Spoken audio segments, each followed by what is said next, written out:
Purpose of government. I would say it's like a CEO to keep the country that it's in running smoothly. I'd say it has something to do with getting like leaders. You need leaders to run people because without some higher power to make sure that everything's going in order, you don't really have an order. So there would be order, basically. Somebody that would enforce rules and laws, or else it'll be chaotic. The purpose of government is to look out for the common interest of the people that it governs. Government, in my opinion, is to help control the land, as far as like the laws of the land, so that people can have rules, so the world's not crazy. Though sometimes it seems crazy, but I think it'd be worse without the government. Well, I think the purpose of government goes back to Rome and in Greece, where people tried to do the best for the majority of the people and keep civil liberty, but yet keep peace among the people. I think you have to have a balance. I don't know the exact definition, but I would say it's a system that's meant to help the people. Government purposes should be to protect the people, to provide services for them, to just make it so that our lives are not difficult. Pretty much, that's what I believe the overall purpose of government is. It's not to just be in our lives, but just provide us with services in which we all can use. The purpose of government is to help assist people and create a system and follow and abide by a system that promotes, well-behaved, law-abiding citizens. To organize services for communities so that people can have their needs met. The purpose of government to help people in the community, to make rights that to help the community to grow, right? Basically, I think it's just everything's about management, all the economy and the health, education. Yeah, basically. I think the purpose of government is to be for the people, by the people, like the original American Constitution. That works just perfect. A palavra governança deriva do termo governo, que pode ter vários significados práticos dependendo do enfoque. De onde isso veio? Por que governar? Apesar de não haver um consenso sobre o surgimento da sociedade e de como surgiu o Estado, uma ideia comum foi trabalhada pelos maiores filósofos da história, a de que o ser humano foi criado para viver em sociedade e que, para isso, faz necessária uma forma de administrar os interesses e crises em comum. Duas linhas de pensamento destacam-se no estudo do Estado e da sociedade. Thomas Hobbes, matemático, teórico político e filósofo inglês do século XVI, é responsável pela primeira delas. Em sua obra Leviatã, de 1651, Hobbes descreve o homem como um ser de natureza sombria e individualista, cuja convivência com o outro tende ao caos e à guerra civil, a menos que um Estado de poder absoluto controle sua liberdade e ações com o fim de possibilitar o convívio justo. É certo que há algumas criaturas vivas, como as abelhas e as formigas, que vivem sociavelmente umas com as outras, sem direção, senão seus juízos e apetites particulares, e nem linguagem através da qual possam indicar umas às outras o que consideram adequado para o benefício comum. Assim, talvez haja alguém interessado em saber o porquê a humanidade não pode fazer o mesmo. Ao que tenho a responder é o seguinte, que os homens estão constantemente envolvidos numa competição pela honra e pela dignidade. E é devido a isso que surge entre os homens a inveja, o ódio e finalmente a guerra. Que o homem só encontra felicidade na comparação com os outros homens e só pode tirar prazer do que é iminente. Que entre os homens são em grande número os que se julgam mais sábios e mais capacitados do que os outros para o exercício do poder público, e esses esforçam-se por empreender reformas e inovações, uns de uma maneira e outros de outra, acabando assim por levar o país à desordem e à guerra civil. Que homens são capazes de apresentar aos outros o que é bom sob a aparência do mal e o que é mal sob a aparência do bem, ou então aumentando ou diminuindo a importância visível do bem ou do mal, semeando assim o descontentamento entre os homens.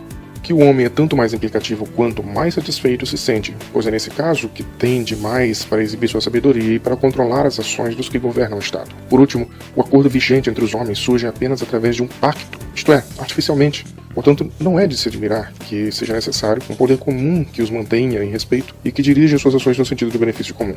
A única maneira de instituir um tal poder comum é conferir toda a sua força e poder a um homem ou a uma assembleia de homens que possa reduzir suas diversas vontades por pluralidade de votos a uma só vontade. De um modo que é como se cada homem dissesse a cada outro homem: cedo e transfiro o meu direito de governar a mim mesmo a este homem ou a esta assembleia de homens, com a condição de transferires a ele teu direito, autorizando de maneira semelhante todas as suas ações.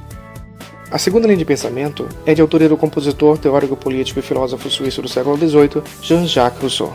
Em sua obra Do Contrato Social, ele descreve o homem como um ser ingênuo e cheio de virtudes que é corrompido pela convivência em comunidade, sendo necessário um Estado que defenda sua segurança e seus interesses. É a ocorrência do pacto social entre representado e representante.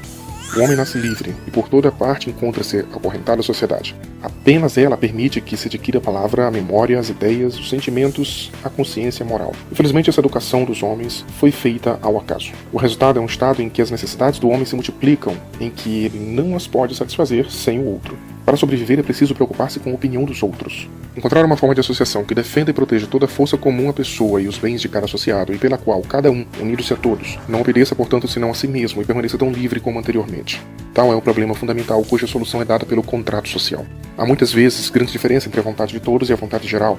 Esta hora é somente interesse comum, a outro interesse privado, e outra coisa não é, senão a soma das vontades particulares. Portanto, a fim de se ter o perfeito enunciado da vontade geral, importa não haja no Estado sociedade parcial e que cada cidadão só manifeste o próprio pensamento. Duas teorias que partem de pontos de vista antagônicos, mas que apresentam a governança como solução para manter e melhorar o organismo cuidando do interesse geral.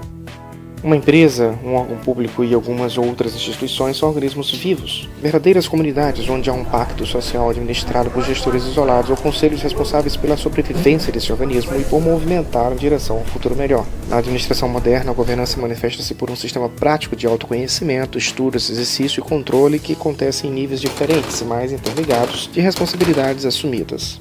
Um processo chamado de governança corporativa. Seu foco é basicamente gerenciar suas atuais rotinas e tocar os investimentos em quais níveis de importância. Essa governança define os limites de poder, regras de conduta e protocolos que a organização usa para gerenciar seu progresso em direção à concretização de suas metas estratégicas.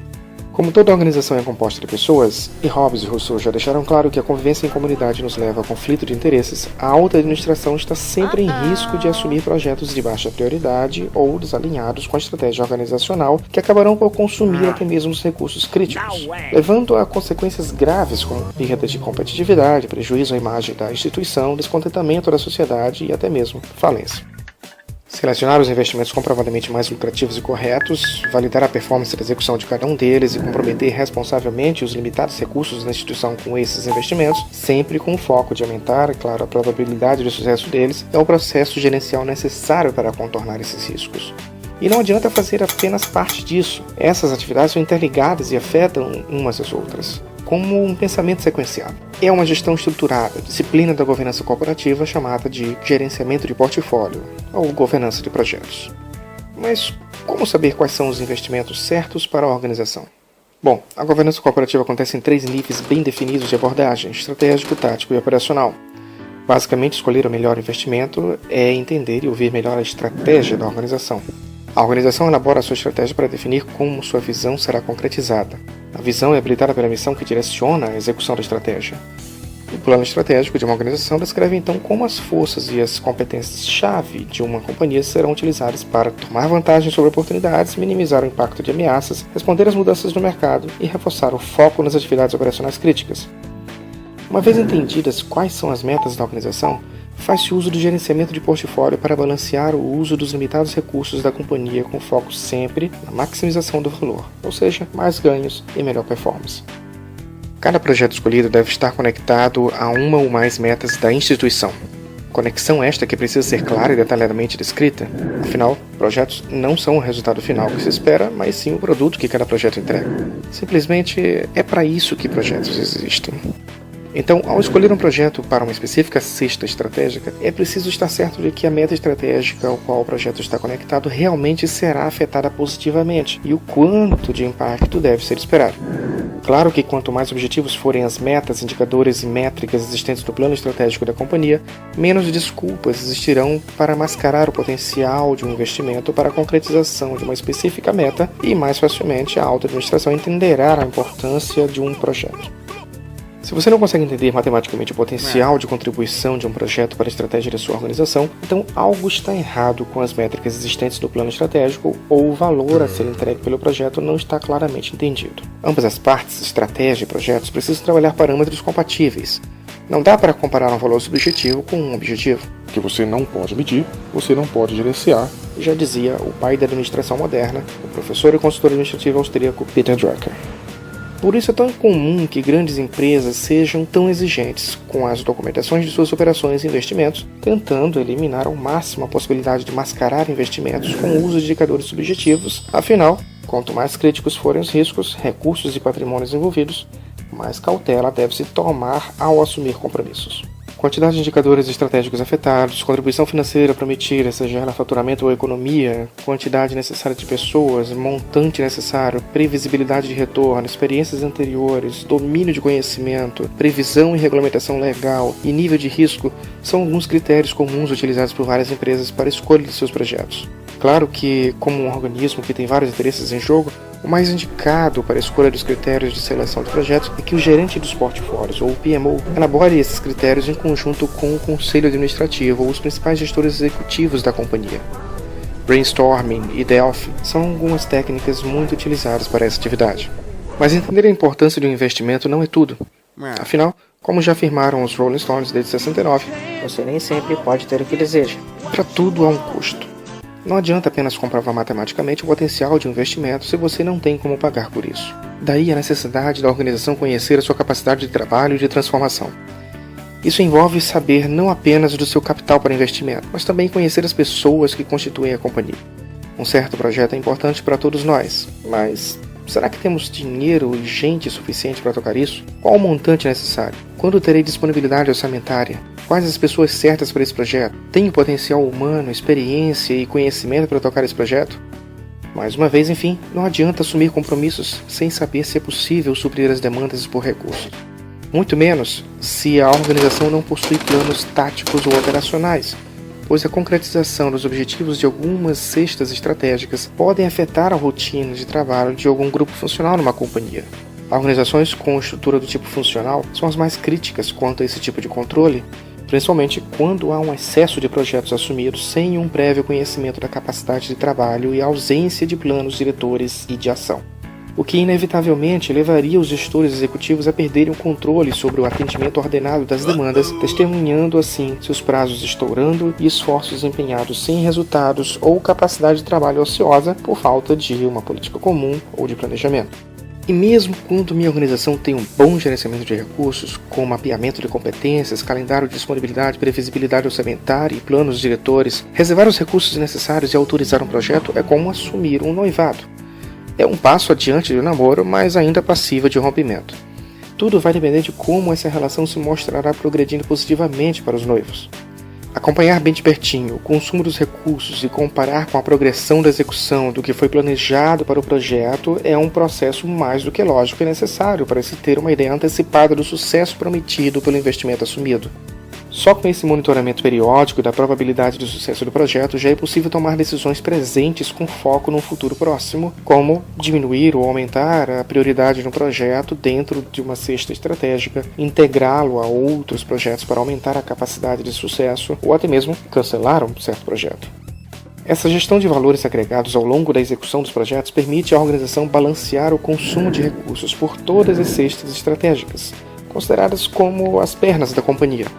E não adianta muito ter várias pernas se elas não nos movimentam de forma ordenada e alinhada.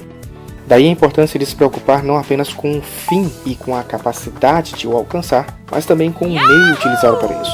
Ao contrário do primeiro momento do gerenciamento de portfólio ou de seleção de projetos, onde o foco é no produto desejado, aqui o foco é o projeto em si e a sua momentânea capacidade de entregar o que foi prometido. Para organizações que usam o Balance Scorecard, a chamada reunião de análise da estratégia, RAI, é o momento certo para se divulgar esse relatório de performance e probabilidade de sucesso dos portfólios e para a tomada de decisão quanto à repriorização dos projetos, cancelamentos, autorizações ou continuidade dos mesmos. Critérios comuns abordados nessa reunião devem ser aumento de receita ou economia atribuída a um portfólio, desenvolvimento de novos mercados, aumento na captação de clientes e usuários, grau de mudança dos riscos envolvidos com o portfólio, disponibilidade de recursos planejados e em execução para dar suporte a um portfólio e outras atualizações relacionadas ao âmbito de cada cesta. Assim como foi importante para o processo de seleção de projetos a objetividade e a matemática envolvidos, para o processo de priorização e balanceamento é essencial também que se continue comparando o que se mede com o que se pode medir. Envolver interpretações e pontuações subjetivas nesse momento daria margem a manipulações e mascaramento da real situação da companhia. É dessa forma que a governança de projetos existe dentro da governança corporativa. Mas apesar do gerenciamento do portfólio ser uma necessidade lógica para administrar os investimentos das organizações, é importante se atentar aos seguintes fatores do sucesso para sua implantação. Nem todo investimento precisa ser executado sob forma de projeto. Deve-se estabelecer um divisor de águas, um parâmetro que possibilite um entendimento comum sobre o que será considerado como projeto dentro da companhia. É essencial ter uma estratégia clara, objetiva e principalmente consistente com a vontade da organização. Adotar uma estratégia alheia ou não se comprometer com o futuro do organismo, tendo uma estratégia muito genérica e cheia de metas subjetivas, torna impossível garantir e medir o sucesso dos investimentos e do processo de gestão. Ser exigente com a documentação e o detalhamento das informações sobre os projetos e produtos desejados é se comprometer com a qualidade e as expectativas das pessoas que fazem a organização. Aceitar projetos cuja informação mais importante é o nome do próprio projeto é uma excelente forma de sabotar o futuro da companhia. Envolver todas as potenciais partes interessadas nos projetos e na governança exige que se faça uma análise responsável de suas influências. É um erro extremamente comum achar que todas as partes interessadas só têm influência positiva sobre os projetos e as decisões da instituição. Elaborar ou escolher um processo de gestão de portfólio não é tão importante quanto se comprometer com ele. Como Thomas Hobbes disse, é da natureza humana que as pessoas utilizem de sua influência para garantir seus interesses. Por outro lado, como Rousseau afirmou, o Estado deve ser imparcial. Isso deve ser observado quando projetos pularem parte do processo de governança com o intuito de obterem recursos ou autorização de forma parcial. Por último, escolher critérios realmente relevantes tanto para a seleção quanto para a priorização dos projetos é mais eficaz do que ter um grande número de critérios. A chave para a escolha dos critérios certos é pensar no que é mais crítico para a organização. Além disso, contra argumentos técnicos não há manipulação.